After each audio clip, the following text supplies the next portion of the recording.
Volkswagen Polo ile birlikteyiz. 2009 yılında 5. nesline kavuşan Polo makyajlandı. Ben de Polo'yu kullanmak için İzmir'e geldim. Bakalım yeni motorlar, güvenlik ekipmanları ve yeni teknolojilerle Polo her zaman olduğu kadar iddialı mı? Yenilenen Polo'nun yüzü abisi olan Golf'e çok benzedi. Bunda yeni panjurun ve krom detaylarla şekillenen ön tamponun payı büyük. Polo'da sınıfında bir ilk olarak ledli farlar opsiyonel olarak alınabiliyor. Polo'nun arkasında da radikal değişikliklere gidilmemiş. Ama yenilenen stop lambası ve arka tampon sayesinde otomobil biraz daha genç görünüyor. Polo'nun direksiyonu başındayım. Dışında olduğu gibi içinde de belli yenilikler tabii ki var makyajla birlikte. Bunların başlıcaları yine otomobilin dışında olduğu gibi içinde de metal malzemelere yer verilmiş. Göstergelerde, direksiyonda, müzik sisteminin ve klimaların etrafında artık bu metal çerçeveler kullanılıyor. Fakat burada en dikkat çeken unsur yeni bir direksiyon koyulmuş olması.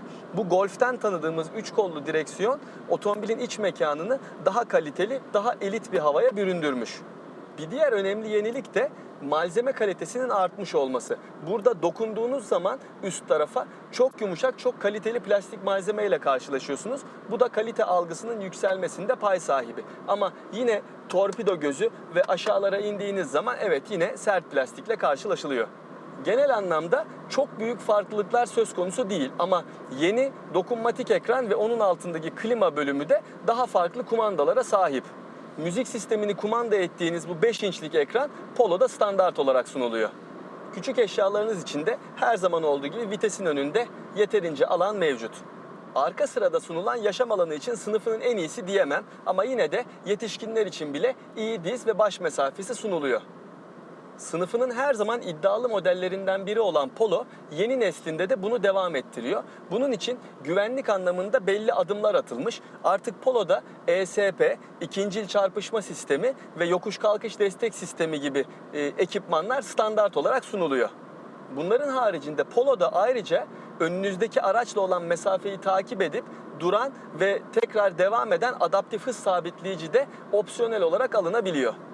Makyajlı Polo ülkemize 1 litre benzinli, 1.2 TSI ve 1.4 dizel olmak üzere toplam 3 farklı motor seçeneğiyle ithal ediliyor. Dizel versiyonu 75 ve 90 olmak üzere 2 farklı güç ünitesinde alabiliyorsunuz. Benim kullanmış olduğum 1.2 TSI 90 beygir güç ve 160 Nm tork üretiyor. Bunu isterseniz manuel şanzımanla, isterseniz de ikinci nesil 7 kademeli DSG çift kavramalı otomatik şanzımanla alabiliyorsunuz. GTI merakları sormadan ben söyleyeyim. Evet, tabii ki hızlı bir versiyonu olacak Polo'nun ama GTI değil, GT olan versiyonun Türkiye'ye ithal edilmesi planlanıyor. Yine 1.4 litrelik turbo beslemeli motor olacak GT'de fakat bu sefer 150 beygir güç üretecek. Dış görünümü belki GTI kadar agresif olmasa da yine aerodinamik aksesuarlarla ve içindeki farklı koltuk döşemeleriyle o otomobil gene hızlı olduğu kadar kendini de belli edecek özelliklere sahip olacak. Gelelim Polo'nun sürüş özelliklerine. Benim kullandığım versiyon şu anda 1.2 TSI motora sahip. Bu motor daha önce Polo'da kullanılan 1.4 litrelik atmosferik motorun yerine konumlandırılan bir motor. Çekiş özellikleri bana sorarsanız diğer yerine aldığı motora göre daha canlı. Çünkü bu motorda turbo besleme kullanılıyor. 160 Nm'lik tork alt devirlerden itibaren üretildiği için ve çift kavramalı şanzıman da geçişlerini o kadar yerinde yaptığı için herhangi bir cansızlık yaşamıyorsunuz bu motorda. Özellikle şehir içi kullanımlarda. Tabi ana yolda şu an olduğu gibi otoyol süratlerinde ani hızlanmak istediğinizde doğal olarak küçük hacimden dolayı istediğiniz performansa çok kolay bir şekilde ulaşamıyorsunuz. Her zaman olduğu gibi tabii tüketimini merak ediyorsunuz bunun.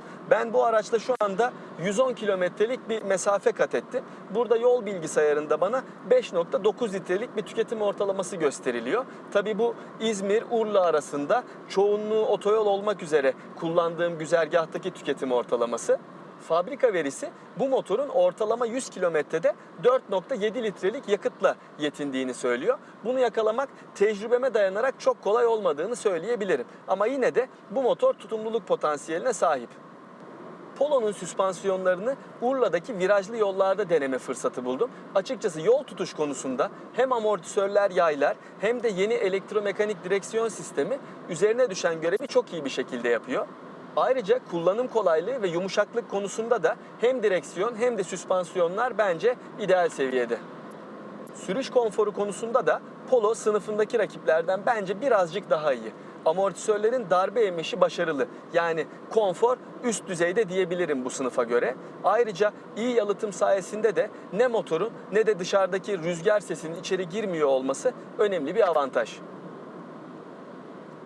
Volkswagen Polo yenilenen haliyle de her zaman olduğu gibi çok satacağının sinyallerini veriyor. ESP'nin artık standart olarak sunuluyor olması en büyük artıları arasında. Dizel versiyona göre 10 bin lira daha ucuz olan 1.2 TSI bana sorarsanız en mantıklı tercih olarak göze çarpıyor. Tabii yine de son karar sizin. Görüşmek üzere.